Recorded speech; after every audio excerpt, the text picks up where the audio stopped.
United States of America and to the republic for which it stands, one nation, under God, indivisible, with liberty and justice for all. SUSD Land Acknowledgement. We acknowledge that we gather as a Sunnyside Unified School District in a culturally and linguistically rich community on the land of the Tohono O'odham Nation and Pascua Yaqui tribe, past and present. We honor with gratitude the land itself and the indigenous people who have been stewards of the land. As a learning institution, we commit to learning how to work, serve, educate, and uplift our youth while maintaining a diverse and inclusive environment with respect and appreciation of all. Thank you. Thank you, Mr. Rodriguez. Thank you. Welcome. Thank you, Mr. Rodriguez. Roll call? Mr. Bustamante, Present. Ms. Hernandez, Present. Mr. Jaramillo, Present. Mrs. Quintero, Present. Mr. Rodriguez. Present. Can I have a motion for the approval of the agenda? I'd like to make a motion to approve the agenda as presented. Second. Roll call? Mr. Bustamante, Aye. Ms. Hernandez, Aye. Mr. Jaramillo, Aye. Mr. Rodriguez, Aye. Mrs. Quintero. Aye. Thank you. Governing board comments, Mr. Rodriguez? We attended that 40 under 40 breakfast, but I'll let, I'm sure that's part of the superintendent's report, but it was awesome to see two of Sunnyside's best out there being acknowledged among the other 38, almost as good as the two that we had, so. But yeah, congratulations to both of our Sunnyside representatives, Mr. Cootie and Ms. Newsom, Ms. actually Townsend, Natalie Townsend. So it was awesome. Thank you. Mr. Jaramillo? No, just say thank you everybody for being here this evening. I know you have better things to do, but thank you for being here. No, this is it. This No, is the this best. is the highlight of it's the highlight of their day. Mr. Bustamante? I'm not gonna follow Robert's ideas. Thanks, everybody for being here today.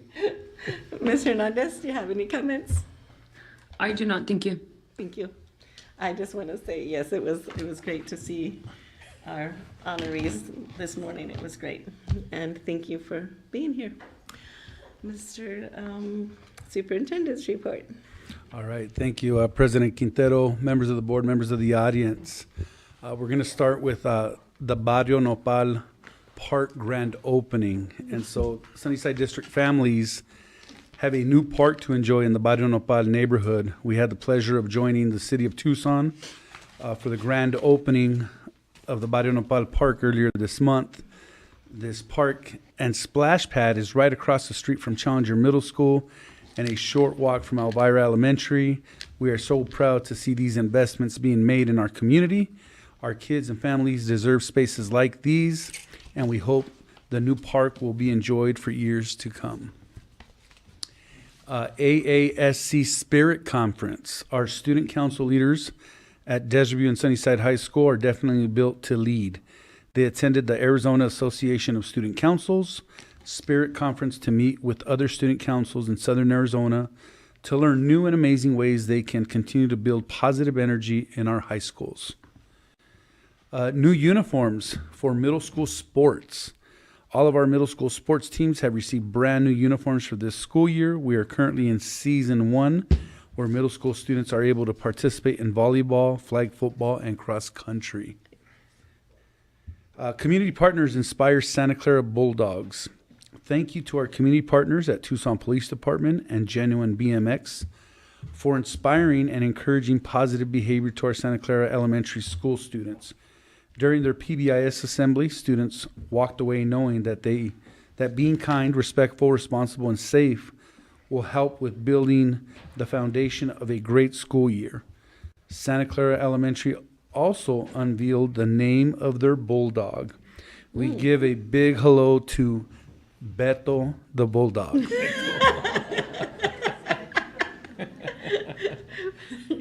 School donations. We are grateful to our community for the continued support of our schools through generous donations. First Precision Construction donated 40 backpacks and school supplies to the Opportunity Center at Los Ranchitos. Charlene Gutierrez and William G. Valenzuela's Pay It Forward Foundation provided a generous donation of school supplies to Liberty Elementary. Tucson Spectrum Dentistry and Alex Valenzuela, a local artist and former Elvira Eagle, hosted back-to-school drives and shared donations with Elvira Elementary. Thank you for helping our students. Sunnyside in the news. Sunnyside High School has kicked off the new school year with student attendance holding strong at 90% or higher over the past 3 weeks, up from the mid to high 80s level last year, and was featured by KGUN 9 News. This improvement reflects the collective effort of students, families, and staff, supported by engaging programs like CTE, fine arts, and various clubs that keep students motivated to show up for class. Many of our elementary schools have shared on social media that they're holding strong and above the 90% attendance rate over the past few weeks. Attendance matters, and we've made a concerted effort to educate our community about the direct correlation between good attendance and academic success. Let's continue this momentum because every day counts. Thank you, and that concludes the superintendent's report. I have a question. You have a question? I do. For the students that were issued the uniforms, that they read the tag that's inside, I'm not sure they read the tag. What was the return when season's over. Return when season. The inventory tag. Yeah, so we won't buy new ones every year. I thought you were going to say wash in cold water only.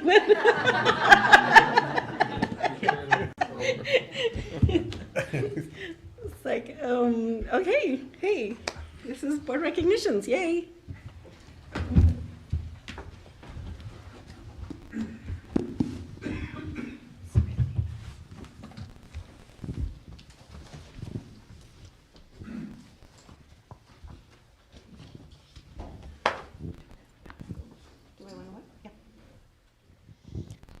All right, good evening, everyone. We'll fix that. Good evening. We are returning back to our regularly scheduled programming of board recognition for the school year. So we're super excited to kick off tonight's board recognition with our recent 40 under 40 honorees, as it was mentioned earlier. We had a wonderful time celebrating Miss Natalie Townsend, Mr. Matthew Cootie from Sunnyside High School, among other Southern Arizona leaders, as an affirmation of your awesome this morning. So congratulations to you both. Very select group of people that get to be honored as 40 under 40. So congratulations. We're proud to say that for the last, I don't know how back, but at least as long as 7 years, Sunnyside has always had always been recognized in this event. So I don't know if this is cutting in or out, but should I just use my voice? Yeah. And I'm also going to plug, we didn't have Mr. Superintendent, plug the podcast in his report today, but we are also launching season 3 of the Somos Sunnyside podcast with the new school year. And so Mr. Cootie and Townsend were our first guests, so make sure to listen to that episode. It's live on our website, so however you like to listen to podcasts, it's available for you. So with that, I would like to call up our honorees, Miss Natalie Townsend and Mr. Matthew Cootie.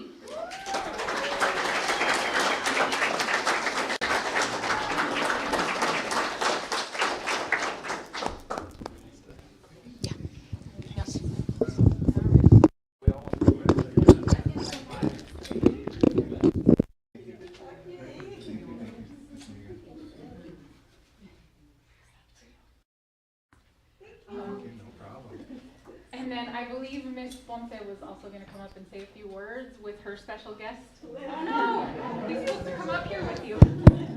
I had to choose, I was going to say that. I think this is working now. We brought flowers.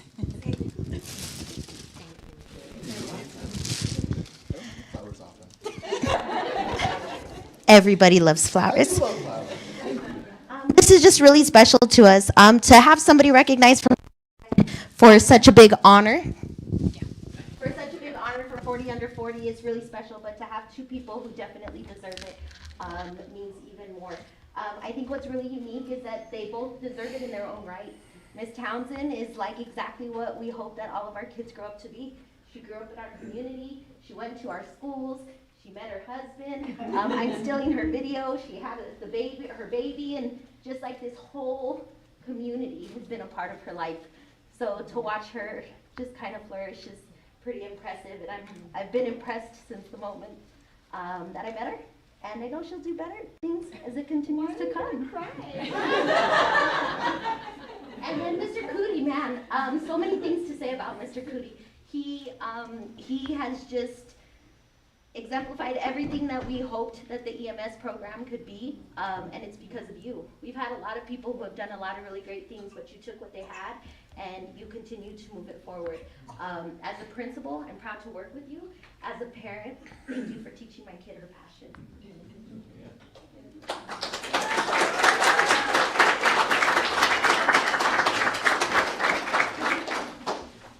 If you guys want to say a few words, or board members.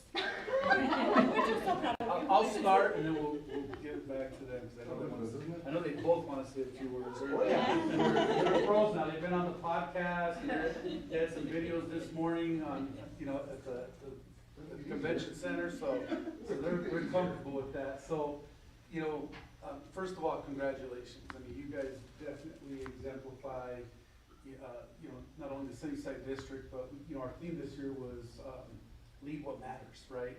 And so I think a lot about that, and you guys both exemplify that. You're leading what matters. What matters to you is students. What matters to you is the community. And it's so nice to have two people from the same high school, and we talk a lot about, Natalie's story is incredible. She was, I have to throw this in, she was my former student. It's kind of like a proud dad moment. Former students, be successful she is, and when you hear her speak and hearing her video and having her on the podcast, she's just got a deep passion for this community. I mean, it's community first for her, and it's students first for her, and so it's neat to experience that. She's one of those people that you definitely say, I was one of you, and look what I'm doing now, right? And I'm not gonna say that, but anyways, it's a great thing to say, and we should be telling our story, right, that way. And so, super proud of her accomplishments, and she's climbed the ranks in the organization. She's doing a wonderful job there at Sunnyside, and I think a lot about the student experience piece, and they're providing a great student experience, for our students. And Mr. Cootie, he's not from Sunnyside. You don't have to be from Sunnyside to be Sunnyside, right? He's embraced it, if that makes sense. But he's embraced this community. He's embraced just working with our kids, and he's got this just can-do attitude. I've never seen him upset. I've never seen him say anything negative. It's always, I see him going 100 miles an hour, right? And it's fun. Look at that. It's true, right? Yeah, it's so true.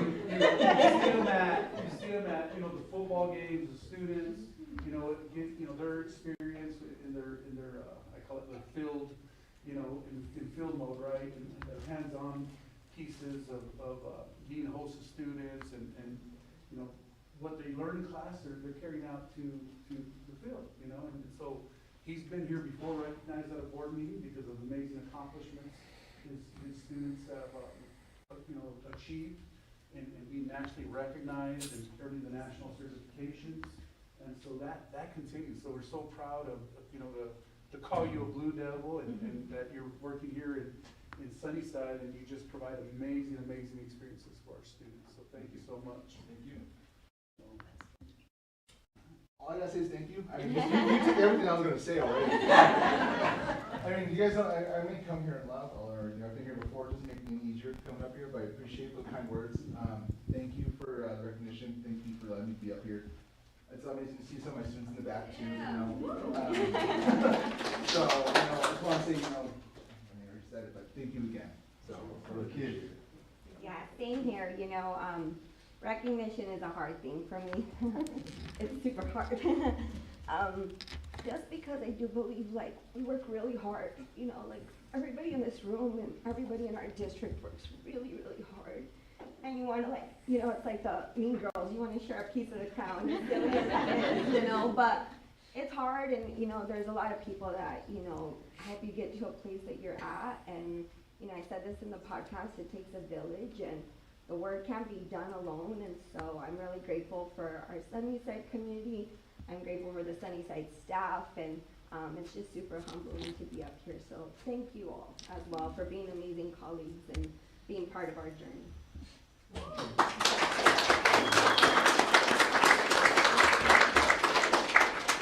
Bring the baby up. Dad can come too.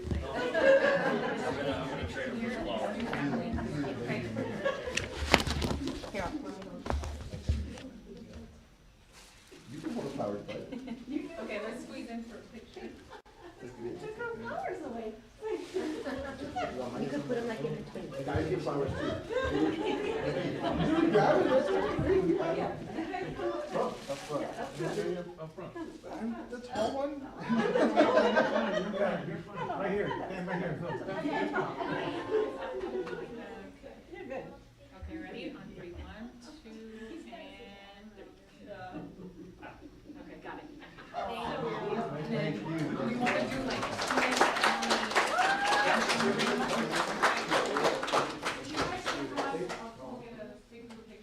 That includes you guys. Here we go. All right, Susan, do it. Lose the little family. You're all dressed up. You got the.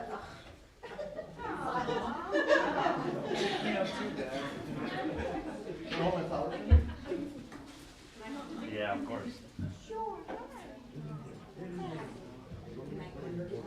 He cries right here. I'm right here. so Mr. Rodriguez, can you go this way? I gotta be a picture, you guys in the picture. Okay. 1, 2, and 3. All right. Thank you.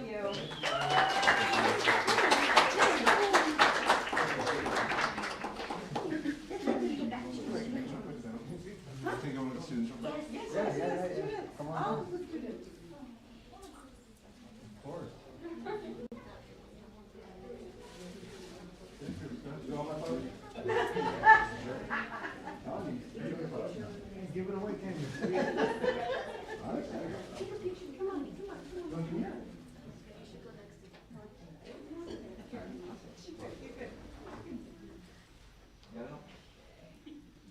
All right. 1, 2, and 3. Oh, great. One more. 1, 2, and got it. All right, thank you.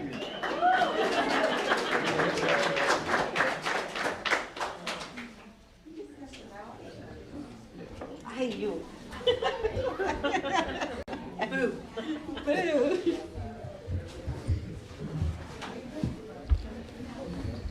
That's the best part. Do we have call to the audience? No. Oh, good. It's like, all right, it's all good. Es suave. So I have a call for consent agenda. I'd like to make a motion to approve the consent agenda as submitted. Second. Roll call. Mr. Bustamante, Aye. Ms. Hernandez, Aye. Mr. Jaramillo, Aye. Mr. Rodriguez, Aye. Mrs. Quintero. Aye. Thank you. On to general functions. Somebody left. I think curriculum and instruction update. Pam Benton. Oh, look at you. We've missed you. Goodness, you guys. Good evening, President Quintero, governing boards, Mr. Superintendent, as we're calling him today. We've been recently giving you the logistical updates of opening of schools and how things have got going, but we wanted to just take a brief pause and update you on where we're at with curriculum and instruction and what's new, sort of what our kind of areas of focus are for our content areas. So I will be inviting our directors to join me up here and let them give you just a brief overview of what's going on and answer any questions that you have. So I am going to start with the clicker, and then they're going to advance it for me. think Michelle, oh, there you go. Come on up. This is Michelle Gottlieb. She is our new this year Director of ELA and Language Acquisition.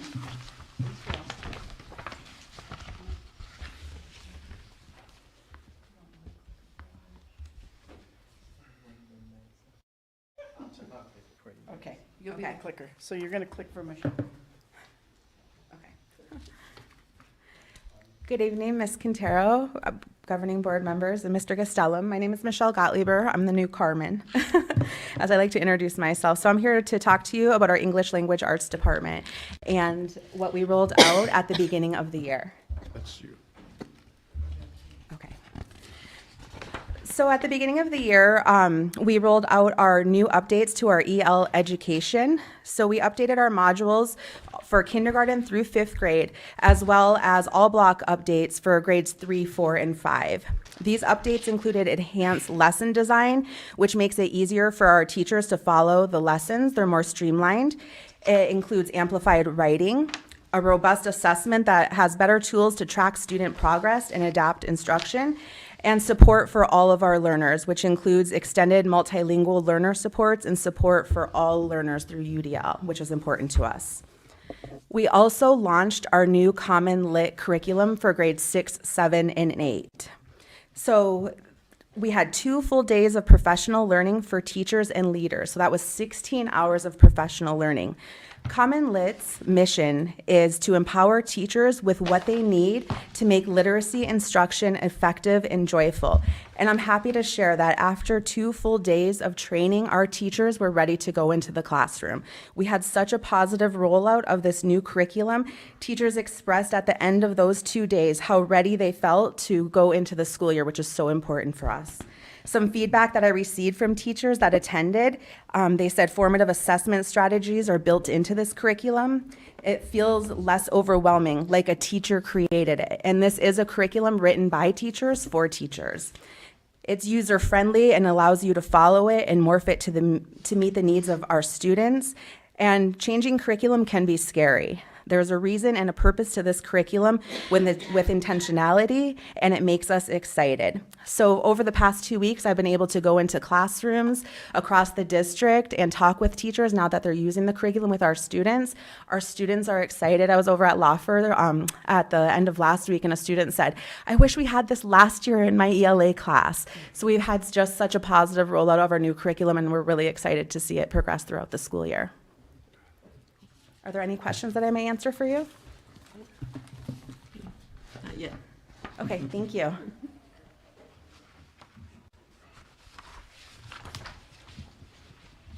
Good evening, President Quintero, Governing Board, and Superintendent Castellum. Science is always exciting, so I'm always happy to be able to share what's going on with science. This year in elementary, we're piloting 2 new units through the Open SciEd curriculum. We're waiting on 2 more to be published, so once that happens, we will move towards board adoption.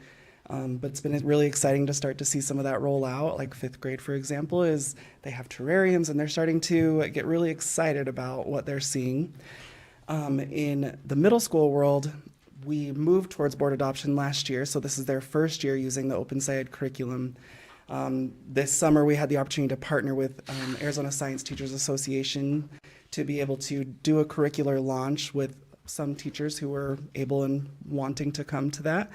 And we have a continued partnership through them this year to continue to build this, this coherence with our teachers. In the high school world, the biology and chemistry are also using the Open SciEd curriculum.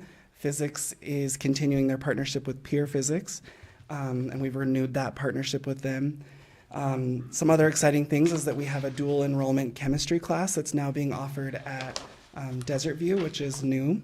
And the big excitement for me is that we have the potential for some greater coherence as we're looking at the K-12 model with science, because we have common curriculum and we have the ability to build upon those routines that start right at kindergarten all the way through high school with this new curriculum. The final thing that we're going to be working on this year is that we are starting to try and align some of our high school science offerings with our CTE courses so that they're complementary of those things that the students are engaging with. And so the students are starting to see more relevance as it connects from science into the world of CTE. Thank you. Thank you. You have a question? Yes, Mr. just real Jaramillo? quick. As far as dual enrollment, who's participating? What colleges? This is through PIMA. PIMA? Yeah, Okay. yeah, this is through PIMA. Thank you. Thank you.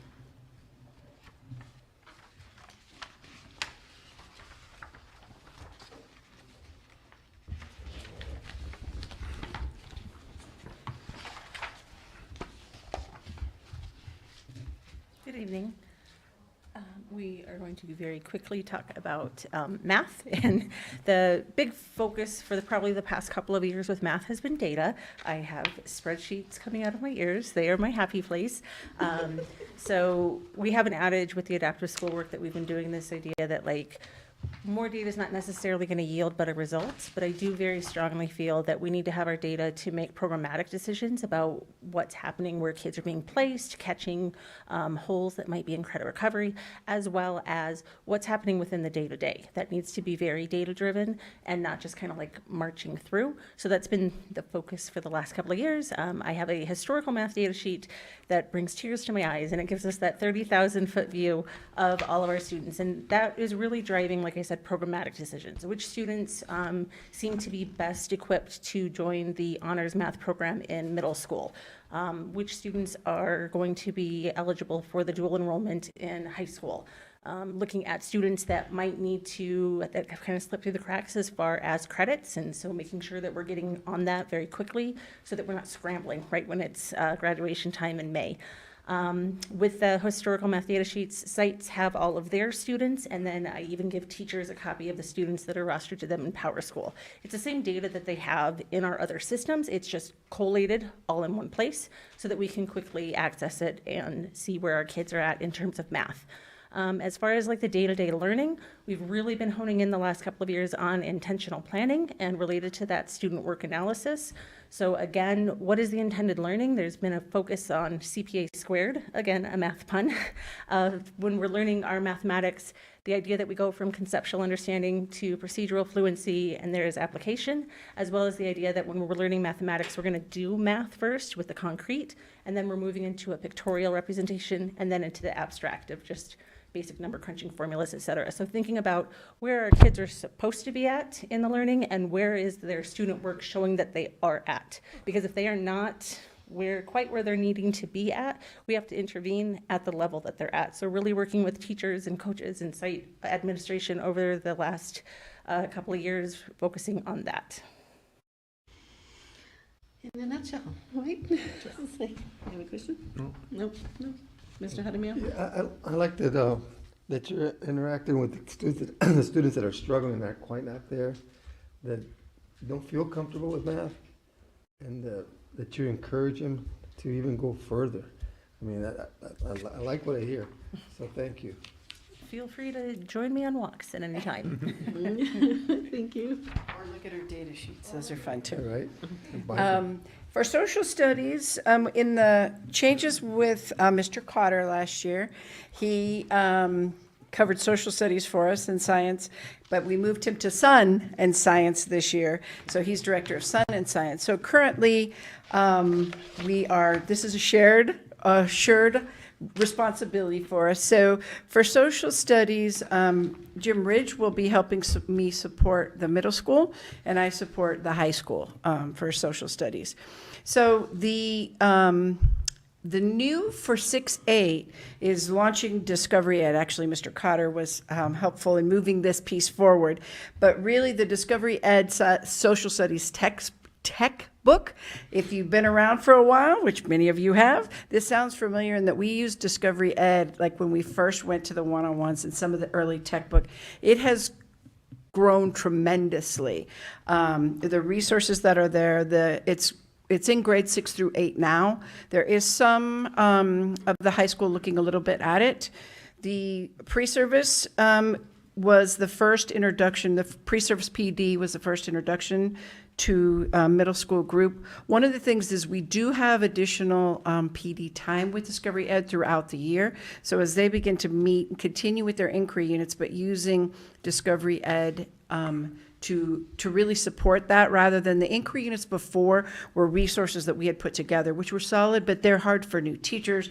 It's hard to keep continuity. So we're hoping that this resource helps us really start to elevate what that is. For elementary, one of the pieces, you heard Mr. Cotter talking about science showing up more in the elementary, because one of the things that we heard from our middle school teachers and then our high school teachers is if kids don't have science experiences in elementary, they're just starting off behind. Our data reflects that, just their experiences, plus it's such a rich experience for students to have. So we are working with teachers, but it's also new planning for them, new preparation for them. So we're working through how do we meet and really bring this on? That's why we only started with 2 units this year in science. But in social studies, the piece that we are also pleased about is the updated EL modules that Ms. Gottlieb was talking about has a greater emphasis on some of the units around social studies concepts. The question always comes up at some point, will we have social studies in elementary? It's our hope. It's hard with the Maurer requirements. So we have a 3-hour literacy block, in K2, and then a 2-hour literacy block moving forward. So really trying to figure out how can we have those content pieces in that are meaningful for students that help build that foundation. So when they go into middle school, it's not the first time they've really heard and experienced of it. Our 6th graders do, even in the elementaries, have experience now with Discovery Ed. So the elementary piece is more embedded in, not more, it is embedded in their EL curriculum, but it's not a separate content. For high schools, they're continuing with their inquiry units. They're making adjustments. American YAP is one of the resources that they're adding to it this year. They, both middle and high, are continuing with their curriculum units, but one of the pieces that we're thinking about as we move middle forward is to bring back groups of teachers to really go back now that they have, once they have some more experience with Discovery Ed, to say, what adjustments do we need to make in their inquiry units and how do we need them to adjust for that? And then working with the high school, I work with the high school leads at both high schools to really think about where are they at, what are they working on, what are they focused on. We have the singletons, but we also have the U.S. history and world history that we're working through. The big change for them also is the civics test proficiency rate changed this year, and it's increased to a 70% passing, up from a 60% passing that was there. So basically, just wanted to give you a chance to meet our newly evolved curriculum and instruction team around this. One of the things that I will tell you is the passion and commitment that this team has to not just pushing curriculum forward, but to be in sites, to walk with classrooms, to meet with principals, to look at data, to talk with leaders, to meet with teachers, to really figure out how do we press on rigor? How do we press on intentionality? How do we make sure that we address kids who need additional support? At the same time, we're not bringing everybody back to square one and moving them forward together. So I am super proud of the team that works so closely with school supervision to really try and figure out what are the best, most high quality, not the easiest all the time to implement, but the best resources for our kids. So we just wanted to give you just a quick kind of high level overview of sort of what's new in curriculum instruction and entertain any questions or comments. Just one quick one. Sure. Speaking of resources, do we incorporate any type of AI? So yes, so Veronica Ortega and Dylan Ridge presented back a little bit about AI. And so one of the things that's interesting in a lot of the new curricula is where it's built in, but working with students, with teachers primarily, students, they get to it faster than we do, in that space. Some of our curricula have embedded pieces in it, but really working to say, how do we leverage AI in a way that is truly instructional? It's not about write my essay for me, but it's about how do I become a skilled prompt writer? How do I become a skilled editor? What are the things that I'm looking for? I mean, we're embracing that in a way that needs to be meaningful, but also helping our teachers figure out ways that they can help manage that in the classroom. And I think if you remember, Veronica showed us the thing about the red, yellow, green, or like different ways to signal, yes, this is time, go ahead and use it. This is time where it's not, let's focus on this.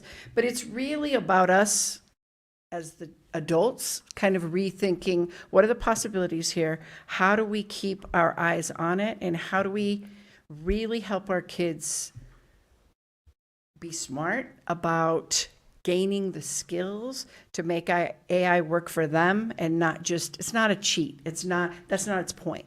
And so it's built in to some degree in some of the curricula, but it's really us thinking about intentionally, how do we want to move that forward with staff and then students.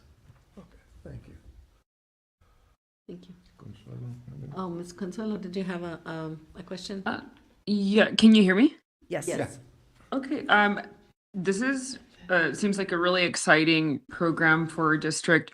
I was curious, what does the what is the plan for communication in terms of the individual school site leaders and having conversations with them about the rollout so they also understand what it looks like? And also, what's the plan to make sure that we're talking to teachers and hearing their voices and students? Just to clarify, are you speaking to the AI piece or to the curricular piece? No, to the curriculum. Since it's a new program, I'm just curious, what does that look like? I know we've rolled out the different grading. We shifted over from the typical grading, and we had listening sessions, and it was very comprehensive the way that we communicated and included voices from parents. I'm just curious, for this new rollout, what does that look like?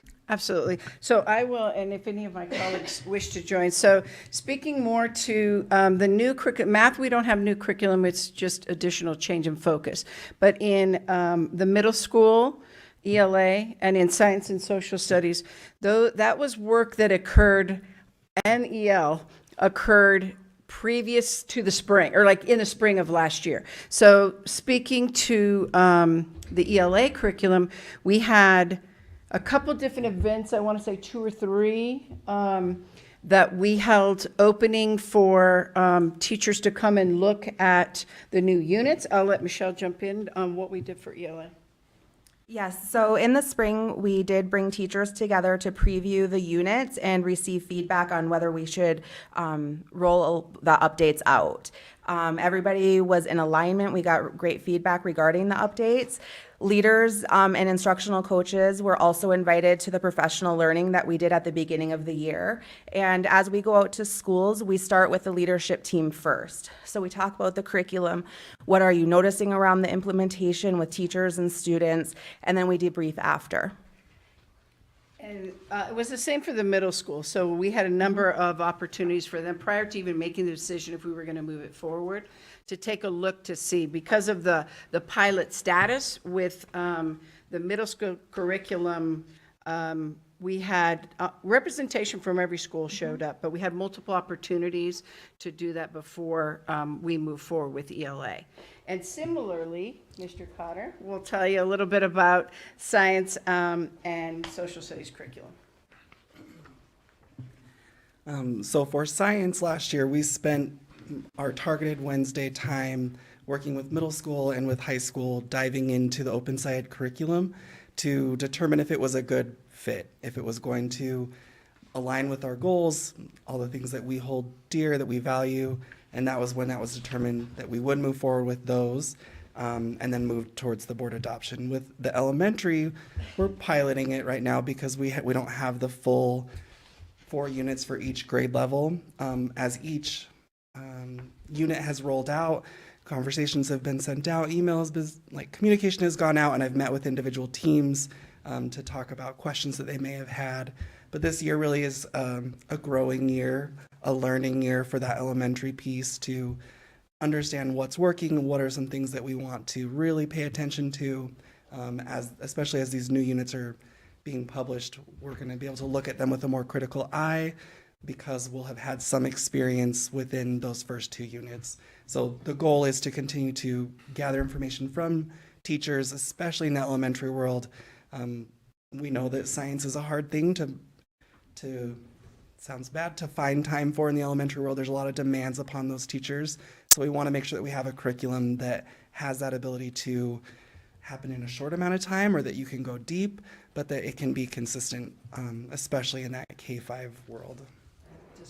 And with Discovery, we also dove into that with a variety of teachers to look at the resource. We met with representatives from Discovery to learn again more about it. Is this what we really need? We really were focusing in on where do we pull important resources from? How do we get more consistency across classrooms so that we know that our student experience is very similar? And we have a lot of turnover in middle school social studies, so we wanted to really make sure that there was consistency for those teachers that were new coming in so that our students had a quality experience with social studies. I think just one other thing that I would add that I think is a shift over, let's say, the last decade of the way curriculum was selected. Because so much of what we do is open ed, or it is done in the way, it's not like in the old days when we would just send out a thing and then we would just sit there and look at all the different curricula and then we would choose one. We really have the opportunity to play in it a little bit more. There's some sandbox opportunities, some ways to see it, I know, like I'm thinking about EL when we had it in there, they gave us access, even though we hadn't made any purchases, we hadn't done it, they gave us access so the teachers could actually get in and play and see it. I think that makes a difference. I know it does for us, for teachers to have actually hands-on and not just saying, because when we used to do it in the old days, you saw all the bells and whistles, but when it came time to what you bought, that box was about this big instead of this big, and it wasn't what we thought we were getting. So our approach has shifted over the years for really at least some groups of teachers. In some cases, we opened it up for ELA and whoever we could get in to really touch and play in it and see what it is before we make those decisions to move something forward. Does that answer your question, Mr. Hernandez? Yes, thank you. Any other questions? No? You're good? Okay. Thank you. Did you have any comments? No, I think, turn this on, all right. I think we want to make sure that we're hearing all voices, we're bringing all stakeholders together when making curricular decisions, and so, it goes back to providing a good experience to our students, right? And so I think we're intentionally trying to do that, get the voice of others and make sure we're all on the same page before we move forward with anything. And I think the team has done that. A lot of work takes place during pre-service days as well, preparing for the school year. And so, I think that was reported in a prior board meeting. And so, we're hearing feedback, and right now it sounds like there's some positive feedback with it. So, we're going to continue to work with that and move things forward. Just one more comment. I would say, like the growing pains that come with new curriculum, and like think about science in elementary, because they have so many things to do, and adding that in with the pressure of what it is really. Also, I know Mr. Cotter's communicating, like, we're not looking for perfection. Like, it's okay, but as schools reach out, I'm pleased with the relationship that we have with many schools where when they start to feel stuck or feel stressful, it's not like a big giant thing. Like, they'll just reach out and say, hey, like, this feels like too much, or can you help us, or we're confused. And so because the presence in the school is so regular, it doesn't become this over formalized way of having to put schools or leaders or teachers on the spot that says, we just have to live with this. Like, how do we live? We're going to meet the next week with a group that says, like, this just feels like too much. How do we think about it? How do we work through it? So I feel like the adjustments that we're making with what we call targeted professional learning or District Wednesdays, we've tried to meet the leaders and make adjustments from the teachers' voices, from the information that we hear back. We're constantly adjusting that on our end to better meet the needs. It's a lot, it's 20 schools, so we're trying to do it in real time. But I feel like the willingness for many, not all, there's a comfort in reaching out to say, this feels like too much, I don't know how to do this. Like just being willing to say, I don't know. And so let's meet and let's talk about it. Thank you. This was good. Thank you. Go far because I'm coming right back. You know, and I think Mr. Jaramillo. that's the key is, let's meet and talk about it. Yeah. And not have fear to bring it up. A lot of people don't want to bring it up for whatever reason. But I think that those conversations that are happening, I encourage them. Absolutely. It's that perception of, don't be fearful, let's just talk about it, put it out Let's there. Just do it. Yep. Just do it. Right? Right. General function, special ed program update. Hello. Come back. Welcome back. Here I am again. I'm really excited to invite our new director last year, Maura Engel, to meet up here. The special education is enormous, and it is layered with just so many challenges and just really how do we think about best serving the students' needs that we're seeing change over the course of time. We're seeing some intensity and acuity that we haven't seen at the number that we see it now in the past. And I am so appreciative of Maura's experience coming in and just her willingness to listen and help us figure it out, and just any ideas on the table, and how we figure that out. So she spent last year really understanding us and trying to figure out what was where and turning over rocks. Sometimes I'd say, put the rock back, just put the rock back. But turning over rocks and really seeing how we can improve. And so I am happy to have her joining our team, and she's done some restructuring. So what we wanted to do tonight is really sort of share with you, not deep into the programs themselves, but sort of a high-level overview to give you a chance to know what special ed is, how it's taking shape this year, what we're looking at, and her to answer any questions. And then at some point, we'll probably do a follow-up that takes you deeper into some of the programs and things that we're doing. So I'll hand it over to Maura. Thank you so much, and good evening. Thanks for having me, President Quintero and esteemed board members and Mr. Castellum. I'm so glad to be here, and thank you for giving me the honor and the privilege to be here in Sunnyside. It took me about 30 seconds to fall in love with the district and all the people that are here, so thank you. It really has been a wonderful journey. We are doing some pretty innovative things, and so I wanted to give you kind of that 30,000-foot overview, and like Pam said, that we can come back and look at it in depth in the future. So I just wanted to let you know that our leadership team is made up of myself and Suzette Jimenez, who has been in the district for a long time. She has a new position this year. She's a program specialist, but she's working with some of the additional programs that we have. She is working with Arizona School for Deaf and Blind. She's working with Child Find. She's working with a number of different programs to really get all of those in shape. We have had the pleasure to hire 2 new people as program specialists in our department, and Jerry Holmes comes to us from Flowing Wells. He has a great background, and also Thad Dugan, so that's a name I think is familiar to everyone. He was a principal here in the district, and he's now using his talents in special ed, which is pretty exciting.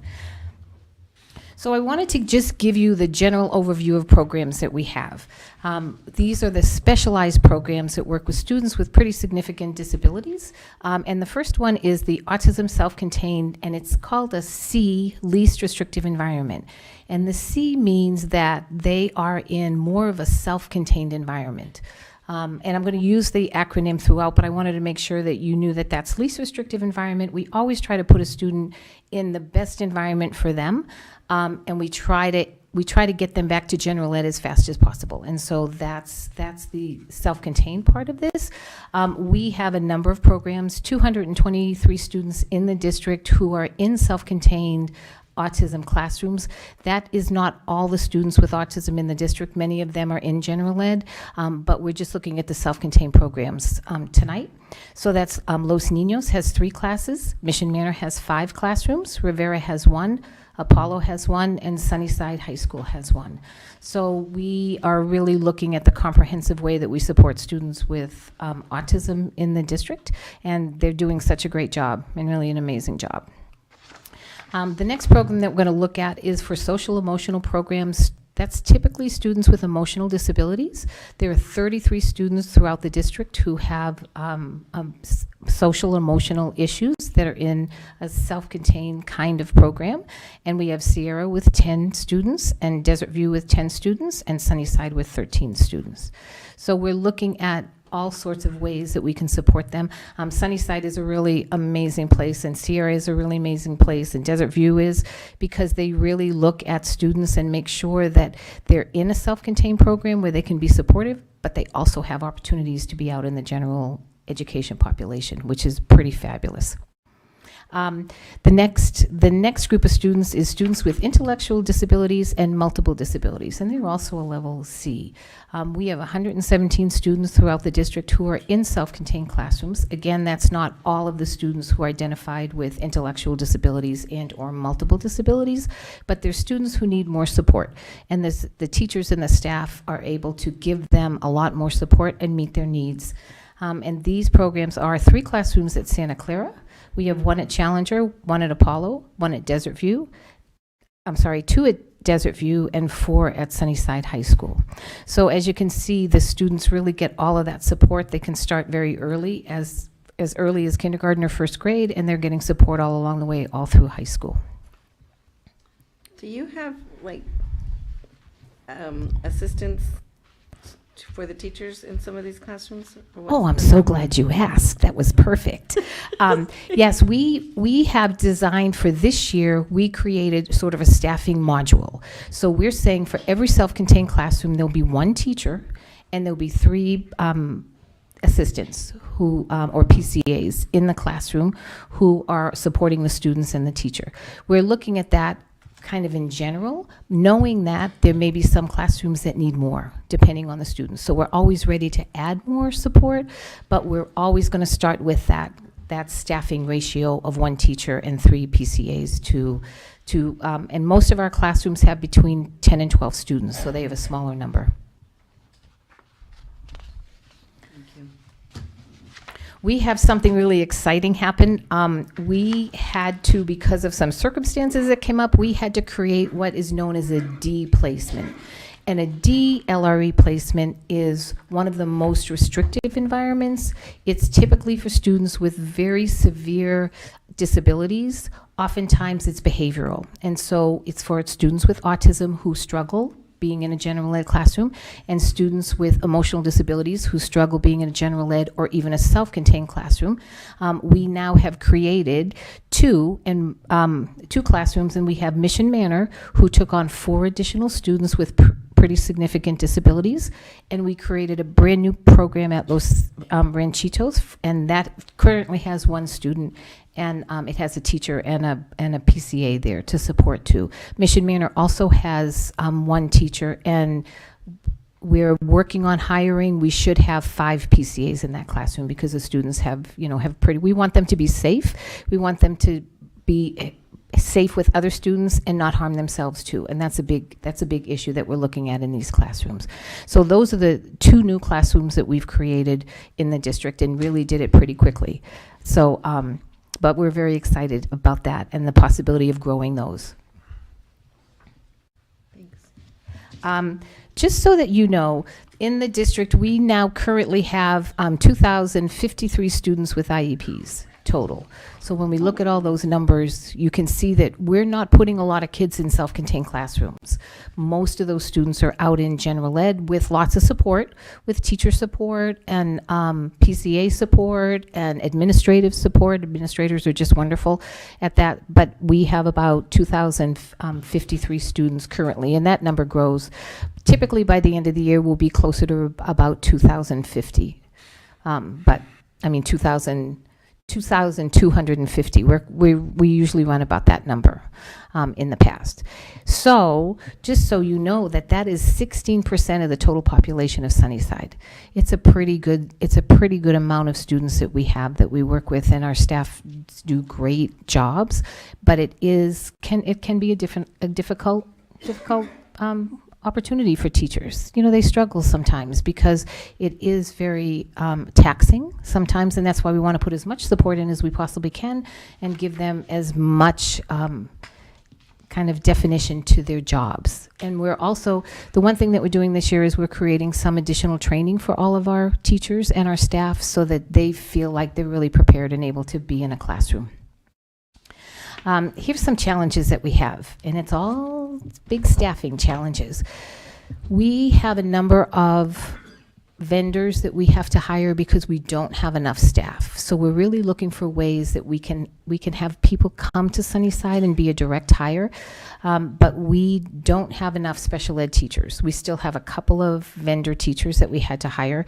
We don't have enough speech and language therapists. We have 5 vendor speech and language therapists.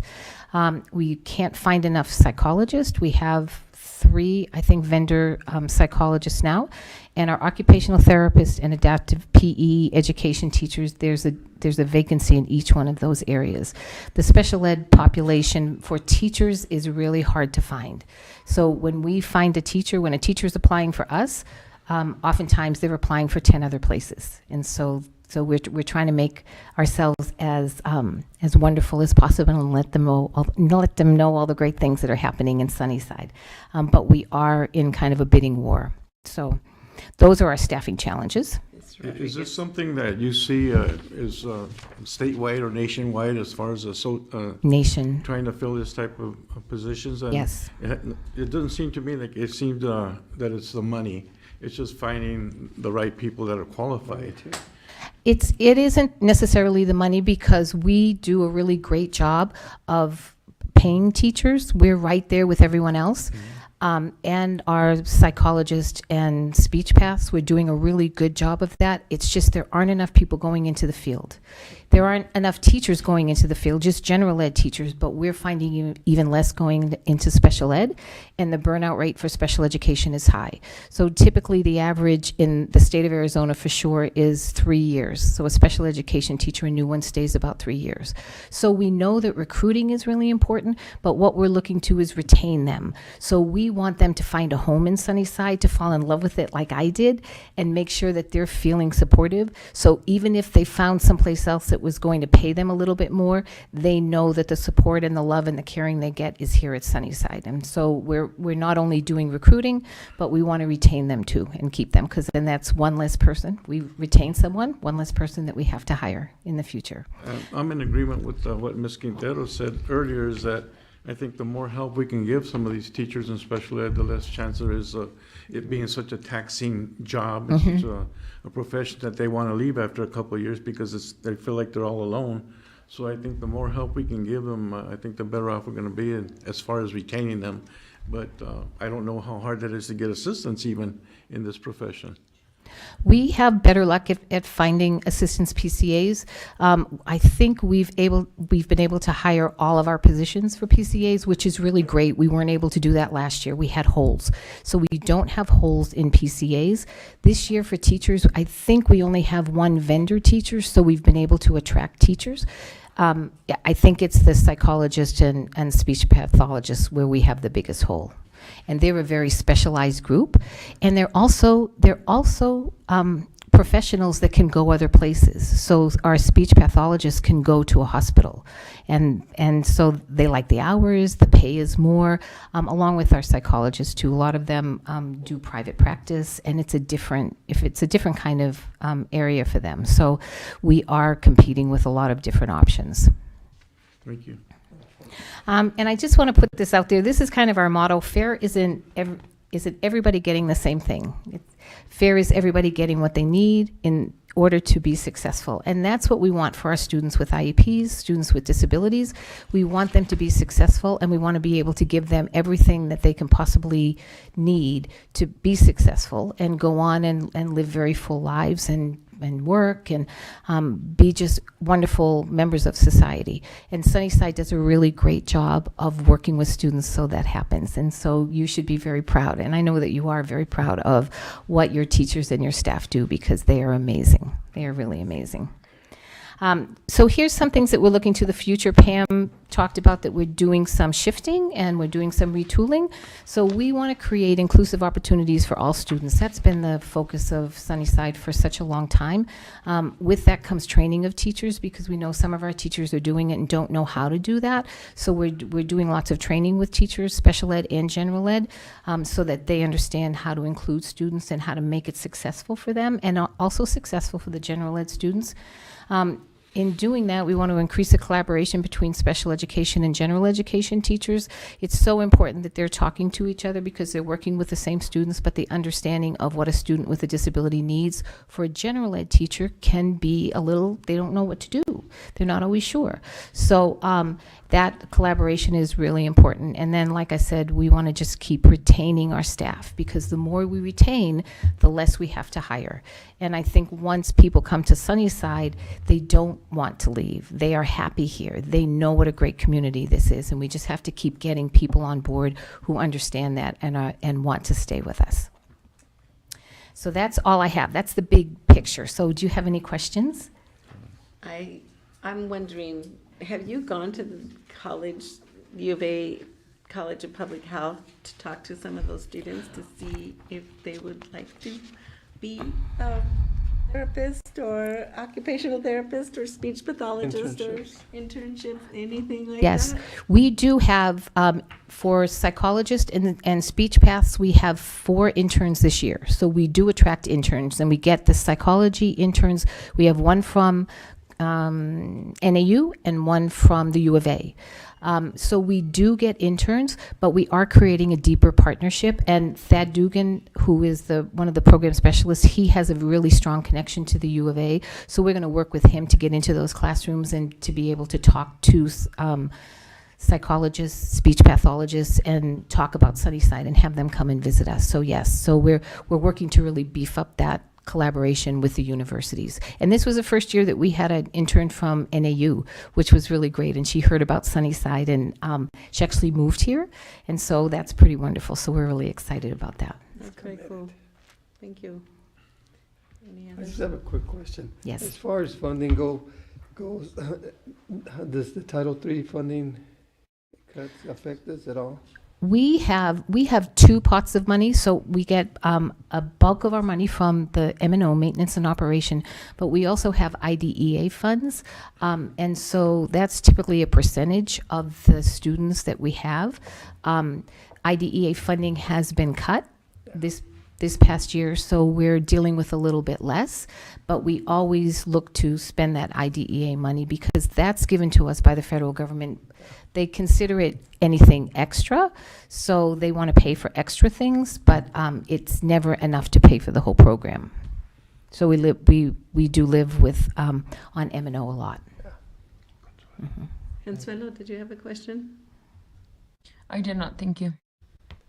I'm curious, more does the 16% include preschool? I'm just looking at Marty behind me. So in addition to the numbers that are there, does that 2,000 include IEPs for preschool? Yes, includes preschool also. Yeah. Mm-hmm. Okay. That is a lot. Wow. I thought at first when I saw that number, it was 2025, and it's like, no, it's not 2053. It's like, what is with this number? It's the window. It's like, Thank you. Thank you. Mr. Castellum had a question, comment? No questions, just comments. I want to thank Ms. Engel here for her leadership. She came in last year, and there's been definitely some changes in design and how we service schools, and so it's moving in a positive direction.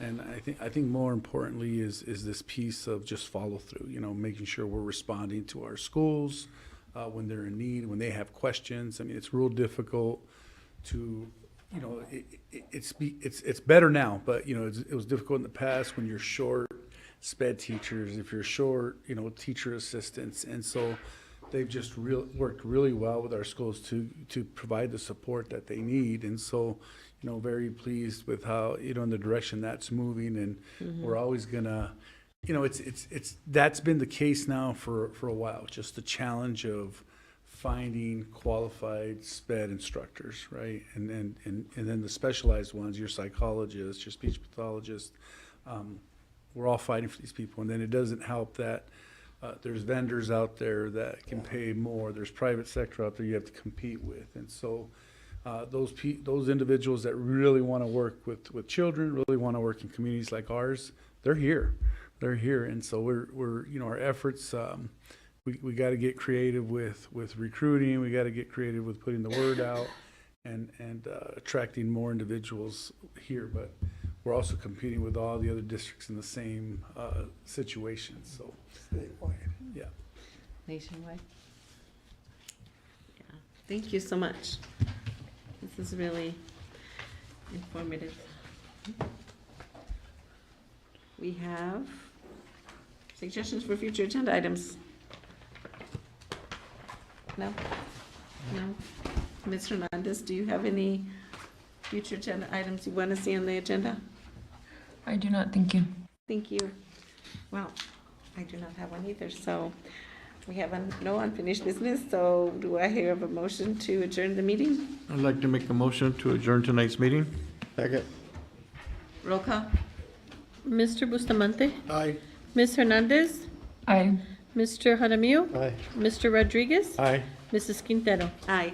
Thank you. Motion, Thank you, everybody. we're closed, and go home and have fun with your family. It's like, The store is closed. the store's closed. Did he? You didn't watch the football game the other night? I'm watching the Little League. Oh, you're watching Little League? Oh, man. That Chinese kid, man.